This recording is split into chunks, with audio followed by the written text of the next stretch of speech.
Assalamualaikum warahmatullahi wabarakatuh. Hai Tribuners, kembali lagi di Bincang Tribunbengkulu.com. Kali ini kita akan membahas tentang regulasi ASN yang ada di jajaran pemerintahan Provinsi Bengkulu. Dan saat ini sudah bersama kita Bapak Sudibyo selaku Subkoordinator Pengadaan dan Pemberhentian ASN di BKD Provinsi Bengkulu. Halo Pak, apa kabar?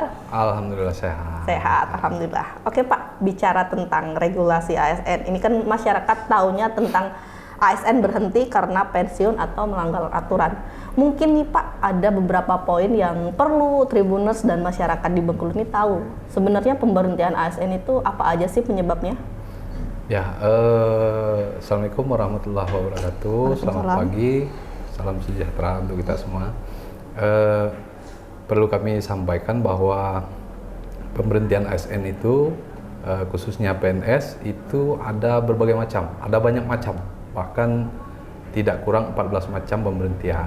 Ada di situ pemberhentian atas permintaan sendiri, kemudian pemberhentian karena hukuman disiplin, pemberhentian karena mencapai batas usia pensiun, ada pemberhentian karena mencalonkan diri sebagai kepala daerah, anggota DPR, kemudian pemberhentian karena tewas atau meninggal dunia dan lain-lain. Ada 14 setidaknya jenis pemberhentian untuk PNS. Oke, paling banyak kalau di Bengkulu ini apa Pak? Pemberhentiannya karena apa? Ya, yang bisa diprediksi dan memang jumlahnya banyak itu pemberhentian karena mencapai batas usia pensiun. Jadi batas usia pensiun ini untuk Provinsi Bengkulu itu rata-rata, kalau kita ambil rata-ratanya per bulan itu 30 ASN yang berhenti. Kalau setahunnya sekitar 300 lebih ya, 300 lebih untuk pemberhentian karena mencapai batas usia pensiun. Karena yang lain, pemberhentian yang lain itu pemberhentian yang tidak bisa diprediksi. Baik Pak, untuk pemberhentian yang mencapai batas usia pensiun tadi mungkin dijelaskan secara spesifiknya seperti apa? Baik, pemberhentian PNS karena mencapai batas usia pensiun itu sebagaimana kita ketahui bahwa batas usia pensiun PNS itu untuk jabatan pimpinan tinggi itu ada di 60 tahun, nah, usia 60 tahun. Kemudian jabatan fungsional jenjang pertama dan muda itu di 58 tahun, serta untuk jabatan fungsional madya itu di 60 tahun dan jabatan fungsional jenjang utama itu di 65 tahun. Nah, jadi ketika setiap bulannya itu kami BKD Provinsi Bengkulu itu sudah memiliki listing data, listing ASN kita yang bakal pensiun di bulan berikutnya. Nah, atas dasar data itu kita mengumpulkan kelengkapan-kelengkapannya, kemudian kita cetak, kita input di aplikasi, kemudian kita cetak DPCP. Kalau sudah benar data di DPCP itu silakan ditandatangan oleh PNS yang bersangkutan. Kemudian kita kirim melalui aplikasi ke BKN. Nah, kemudian BKN menerbitkan pertimbangan teknis. Atas dasar pertimbangan teknis itu kita tetapkan dengan keputusan gubernur, gitu. Oke. Selain pensiun itu juga ada mungkin ya Pak untuk ASN yang pensiun dini bahasanya itu. Ya. Kalau itu? Ya, pensiun dini itu salah satu jenis pemberhentian ya. Kalau kami menyebutnya pensiun atas permintaan sendiri. Dan seluruh ASN itu berhak untuk mengajukan pensiun dini, tetapi berhak belum tentu dikabulkan. Belum tentu dikabulkan. Ada beberapa pertimbangan pengusulan pensiun dini itu tidak dikabulkan oleh pejabat pembina kepegawaian. Salah satunya misalnya tenaga dia masih sangat dibutuhkan. Kemudian yang bersangkutan sedang proses pidana, atau yang bersangkutan sedang diproses disiplin, atau bahkan sedang menjalani putusan hukuman disiplin, itu ditolak usul pemberhentian atas permintaan sendirinya. Tadi kan Pak ada tunjangan untuk penerima pensiun meninggal atau tewas, itu berlaku sampai kapan nih Pak? Ya, untuk hak pensiun antara pensiun janda dan pensiun duda itu memang berbeda. Jadi kalau untuk pensiun duda, ketika duda PNS ini menikah lagi dengan orang lain, maka hak-haknya terputus batas di situ. Tetapi untuk pensiun janda, ketika dia menikah lagi, maka terputus. Tapi pada saat dia misalnya suaminya meninggal lagi, suami yang baru meninggal lagi, atau cerai misalnya, dia jadi janda lagi, maka bisa disambung kembali. Bisa disambung lagi? Nah, itulah perbedaan antara pensiun janda dengan duda. Walaupun yang dinikahi itu bukan PNS? Iya, ya begitu. Begitu ya. Untuk besarannya sendiri, Pak, ada perbedaan mungkin? Kalau besarannya sama saja, Tuh, pensiun janda duda itu 36%. 36%. Kecuali pensiun janda tewas tadi atau janda anumerta bahasanya ya, janda anumerta, duda anumerta itu 2 kali lipatnya, 72%. Ya, hampir sama dengan pensiun BUP. Gitu. Oke, kita beranjak ke pemilu 2024. Sekarang kan sudah terasa sekali anemonya. Mungkin dari PNS kita ada yang terlibat bahkan jadi caleg mungkin, Pak? Ya, pemberhentian ini sangat kompleks ya. Makanya tadi disebutkan bahkan lebih kurang 14 jenis pemberhentian. Salah satunya pemberhentian karena mencalonkan diri sebagai kepala daerah, wakil kepala daerah, anggota DPR, itu juga dibahas di situ. Nah, ketentuannya adalah apabila ASN ingin mencalonkan diri sebagai kepala daerah atau anggota legislatif, itu wajib mengundurkan diri pada saat ditetapkan sebagai calon. Itu ketentuannya. Nah, kita di tahun 2023 ini sebetulnya cukup banyak ya. Ada beberapa lah yang mengajukan diri karena ingin mencalonkan diri sebagai anggota DPR, ada beberapa, dan sudah kita proses semua. Ya sudah kita proses pemberhentiannya karena memang ini harus segera. Ada ketentuan lain bahwa PNS itu diberhentikan tidak dengan hormat apabila dia menjadi anggota atau pengurus partai politik. Nah, sementara mereka yang ingin mencalonkan diri sebagai anggota DPR itu wajib masuk anggota partai politik minimal. Nah, sehingga memang proses itu jauh-jauh hari, tepatnya di awal tahun kemarin itu sudah kita lakukan. Kalau untuk yang melanggar kode Disiplin. etik, disiplin itu mungkin tahun ini adakah atau sebaliknya, Pak? Ya, pemberhentian karena hukuman disiplin itu dilakukan karena PNS itu dihukum disiplin berat ya. Setelah melalui proses pemeriksaan, kemudian direkomendasikan oleh tim disiplinnya untuk diberhentikan, maka kita proses pemberhentiannya. Nah, di tahun ini kebetulan ada beberapa. Rata-rata disiplinnya karena tidak melaksanakan tugas sudah sekian hari. Karena sesuai ketentuan, PNS itu tidak melaksanakan tugas atau tidak masuk kerja 10 hari berturut-turut, itu wajib diberhentikan. Walaupun memang pemberhentian dengan hormat. Sekarang pertanyaannya, dapat pensiun apa tidak kalau dengan hormat? Nah, itu balik ke ketentuan bahwa yang bersangkutan ini sudah mencapai 20-50 atau belum? 20 masa kerja, kemudian 50 usia. Ketika salah satu tidak terpenuhi, maka tidak dapat hak pensiun. Begitu. Untuk hak pensiun bagi PNS mungkin yang tertimpa musibah bahkan meninggal sebelum masa 20 tahun itu nanti seperti apa, Pak, prosesnya? Ya, kalau yang PNS meninggal biasa, artinya tidak perlu tidak memperhatikan masa kerja dan usia. Mereka dapat hak pensiun, namanya pensiun janda, duda, yatim begitu ya. Nah, tapi kita juga ada pensiun karena tewas. Nah, ini ada ketentuan bahwa PNS itu tergolong tewas itu karena beberapa hal. Salah satunya tewas meninggal dunia pada saat melaksanakan tugas, atau meninggal dunia pada saat yang ada kaitannya dengan tugas jabatannya, walaupun misalnya meninggalnya tidak pada jam kerja. Nah, itu bisa tergolong tewas juga. Nah, kita Provinsi Bengkulu kebetulan di 2 tahun terakhir itu ketemu 2 kasus ya yang pandemi ya, Pak? Gitu. Ya, saat pandemi kemarin kebetulan ada pegawai kita di BPBD itu ditugaskan pimpinannya pada hari libur sebetulnya, tapi ada SPT lengkap segala macam, itu ditugaskan untuk membangun tenda COVID di salah satu rumah sakit. Nah, kebetulan saat itu ada salah satu besi tendanya jatuh dan menimpa kepalanya, dan yang menyebabkan PNS itu meninggal dunia. Nah, ini sudah kita urus ke Direktorat Status BKN Jakarta dan sudah kita tetapkan sebagai PNS meninggal dunia karena tewas. Dan hak-haknya pun berbeda dengan meninggal dunia biasa yang tewas ini. Jadi di situ PNS atau apa namanya keluarga yang ditinggalkan itu mendapat santunan namanya jaminan kematian kerja. Itu besarannya 60% kali 80 gaji terakhir. Kemudian selain itu biaya pemakaman segala macam itu dapat juga, dan anak-anak yang ditinggalkan yang masih usia sekolah itu dapat beasiswa juga yang besarannya masing-masing jenjang sekolah itu berbeda. Bahkan ketentuannya apabila ada anak yang masih dalam kandungan itu pun dijamin untuk sekolahnya dan sebagainya.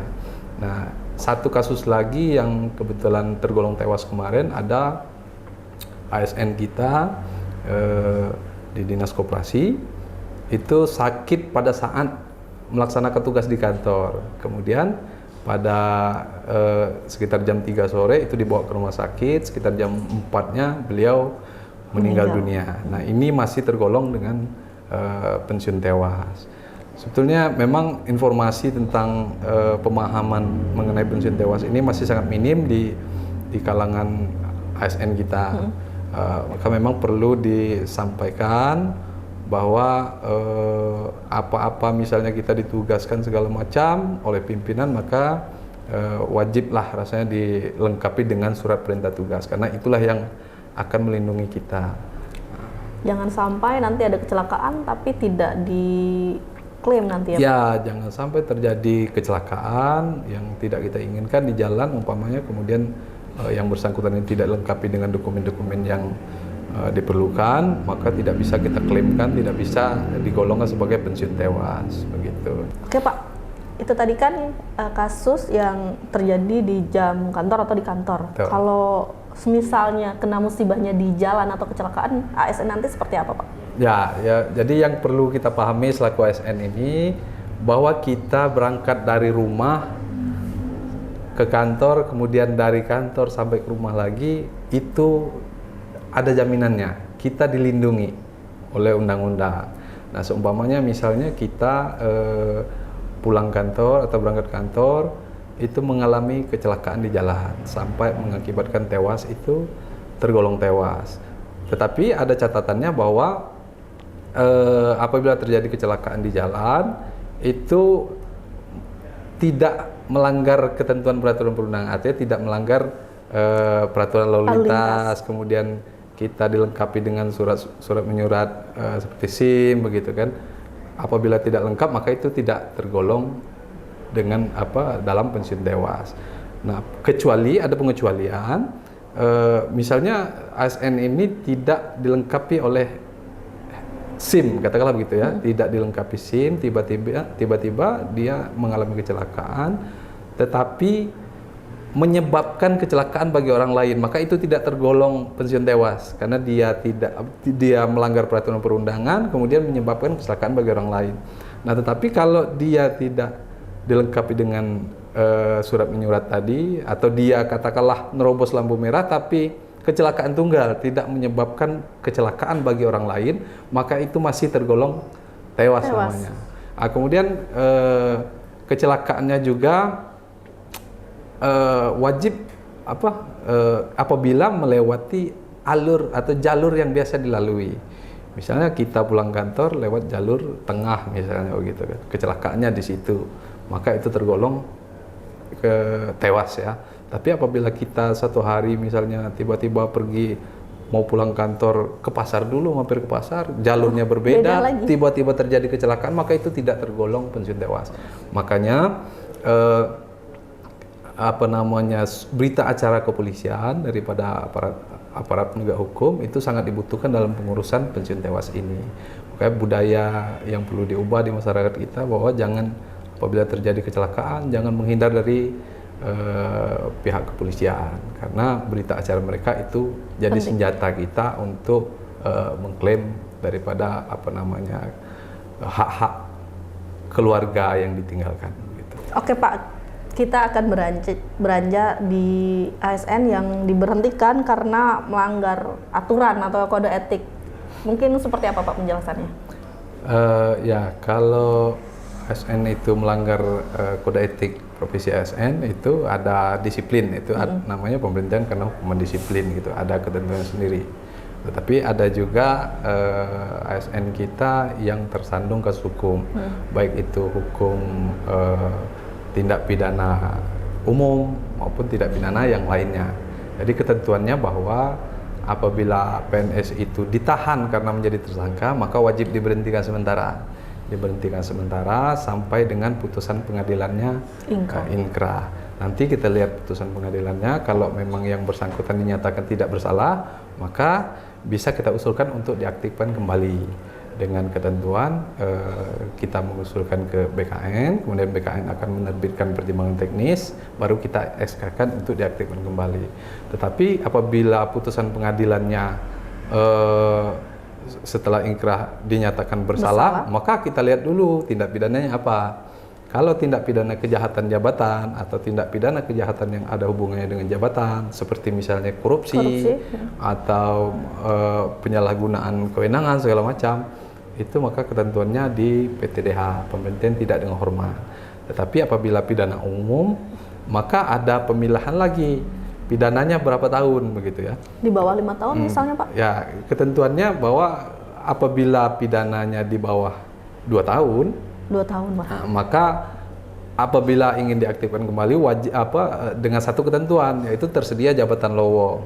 Tapi ya jabatan lowong, karena seluruh ASN itu kan memiliki jabatan, baik itu fungsional umum atau pelaksana maupun struktural.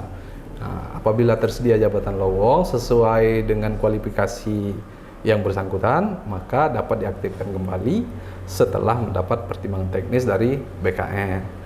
Nah, kemudian apabila pidananya 2 tahun ke atas, bisa diaktifkan kembali dengan ketentuan memenuhi 4 kriteria, 4 hal. 1, tersedia jabatan lowong, memiliki kinerja yang baik, tidak mempengaruhi atau perbuatannya tidak mempengaruhi lingkungan kerja, tidak merusak harkat martabat PNS. Nah, apabila keempat-empat ini terpenuhi, maka bisa diaktifkan kembali begitu.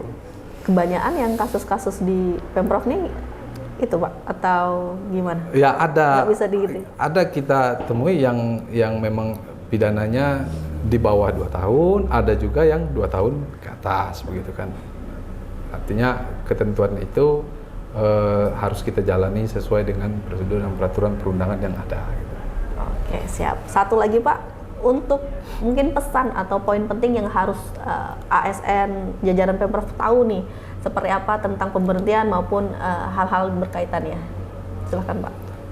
Ya, untuk kawan-kawan satu profesi ya sebagai aparatur sipil negara, pertama bahwa kita ini dari mulai berangkat kantor sampai dengan pulang lagi ke rumah, ketahuilah bahwa kita dilindungi oleh undang-undang.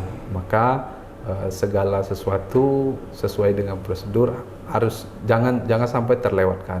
Misalnya kita ditugaskan, wajib ada surat perintah tugas dan sebagainya.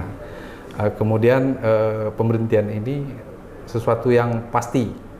Berbeda kalau naik pangkat itu tidak pasti. Tidak pasti. Pangkat itu kan penghargaan. Sesuai kalau ASN ini berhenti ya pasti. Tetapi pakai pintu yang mana? Pakai jalur mana? Apa atas permintaan sendiri? Apa berhenti karena mencapai batas usia pensiun?